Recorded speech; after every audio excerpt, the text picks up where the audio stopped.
I don't know if you want to do your your introduction, or you want me to do it. Ooh, you want to do it? Go for it. I'm Jim Walmsley here with Megan Hicks from I Run Far. And Jim, you're a finisher of the Western States Endurance Run. Yep, I survived it for sure. You have a buckle. Maybe coming. I am supposed to have a buckle coming, but you earned a buckle. I definitely earned it. Yep. Okay, Jim. In the weeks before the race, people said that either you were going to create fireworks of a course record or fireworks of a man dying trying. How'd it turn out for you? I think a little of both, for sure. It felt good. I think overall, looking at it, I think I could have gotten it yesterday, but wasn't in the cards. There's so much to talk about, but I want to go back to early on. You said in some pre-race interviews that you were going to go for the course record, but that you were going to try to take it easy early on. Yeah. Did you do that? Do you feel like you did that? No. It just kind of worked out that way.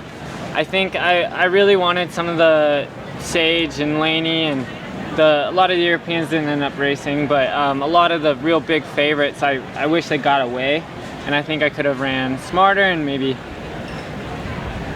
more conservatively and ran more of a traditional race and harder after Forest Hill. Yep. But it kind of turned to, I was noticing I would slow down to try to give them more room, and they would slow down more. Okay. And so I was feeling that tension and pulling in reaction to what I was doing, even though I was well behind. Going up escarpment, you can see down really long way, so and I could see them all looking back, and it was just like, hey guys, a little pointless, and it was just like, well, another thing we talked about is just trying to hit splits, and that was kind of the beginning of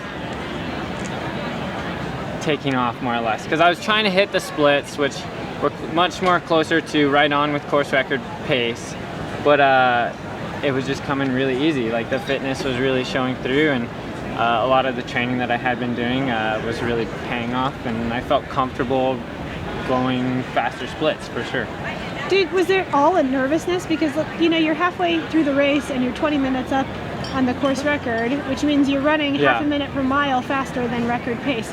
Was there a sense of nervousness going through your body saying, maybe a little too much? No. I felt like I was managing the heat really well. You had the crop top. I had the crop top with all the holes cut in it. I had done a couple, I did a prototype shirt before this and did a couple test runs in it, and it worked great during that. Practicing just staying wet is the biggest thing. I was doing a really good job of stopping at deep enough creeks and lying down.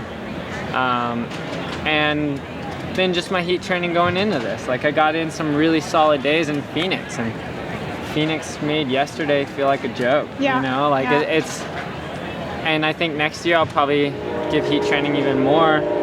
I think I came out really early this year to help out with Mountain Post running camp, and that was super awesome experience, but I think overall it would have been best to stay at elevation in Flagstaff and go down to Phoenix more often. Got it. That's what Andrew did, and worked great for him. But I mean, it's such a perfect bubble in Flagstaff, and then with my parents living in Phoenix, for me to get everything I need dialed for this race. And I might come out next year, do the training camp run of just, I think seeing the whole course would be very important. So definitely learned that the hard way this year. So was there any point yesterday where it actually felt hot to you? Going down to the river at all?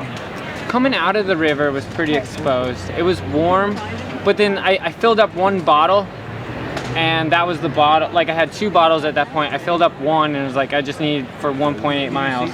That bottle floated off. I feel bad that I left something out there. Hopefully someone found it. But so I didn't have anything going out of that climb at all.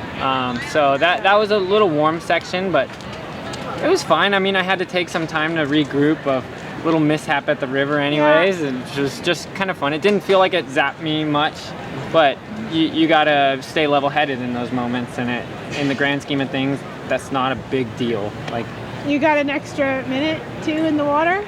Yeah, it's a good thing. Yeah, there's positives about it too. Slight adrenaline rush. Yeah, I mean, I think I was trying to stay low in the water to get like my core really soaked. Yep. That was a goal.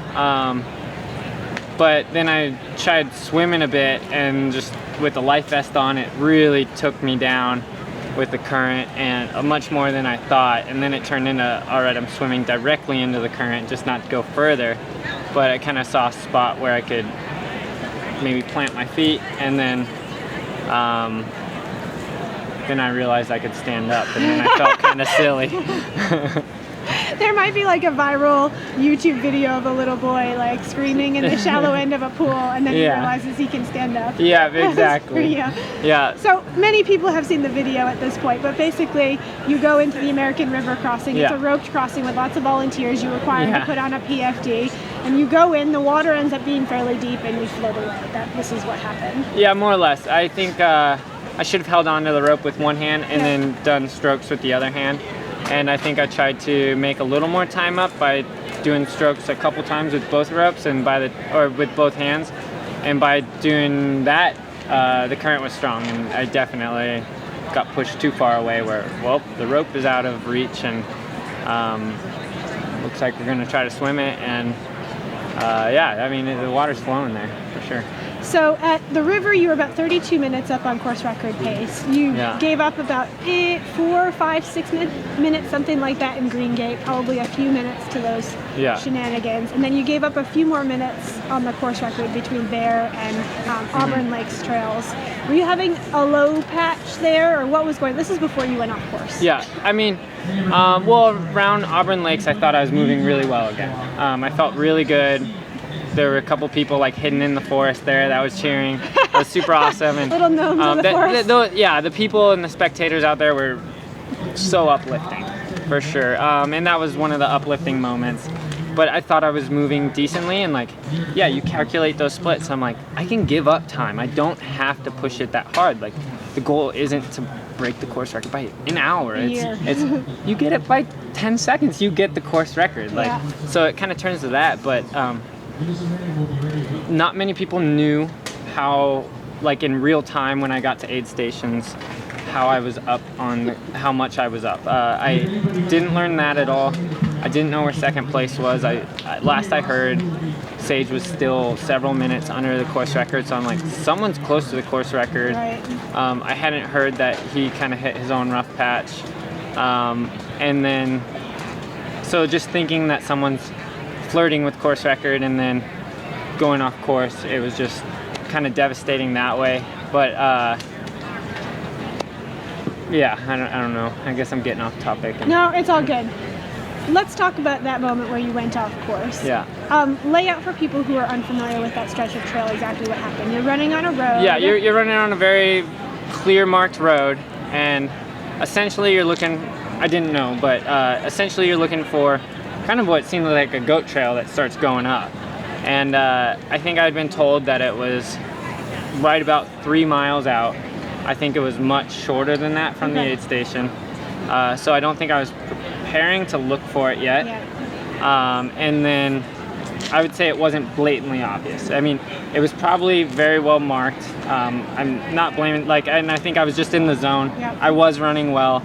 I had my head down, and then kind of around 3 miles where I thought I would see it, I was already well past the cave there. And it's like, well, I should be seeing it, and I'm not seeing it. And then I'm like, well, maybe they just assume that it's so obvious, and I knew that eventually met up with the highway. So I was thinking, and then there's all sorts of cars that park there for like recreation, like maybe it's probably, I don't know. And I basically popped out there, and only to realize like, this is the aid station. It's not good, and I mean, everybody's hurting at that point. And I think if I made the turn, you start to get hungrier as you get closer, you know. And I think I definitely would have gotten there. I think my own prediction is I would have gotten the course record by maybe 5 minutes. I think I would have kept losing time, but I didn't need to gain time. And it goes, and then like with Brian Morrison running this year, that's in the back of my head of like, you don't have to push it that hard. And I think if I knew someone, even if the course record started slipping, like I still had so much more time, and winning ultimately was number one. Pulled off, huh? And then the course record, I wanted to have a chance, and that was definitely within reach. And then, but things happen and goals change, and there's still so many positives to pull away. And then ultimately in ultra running, this was a super awesome experience.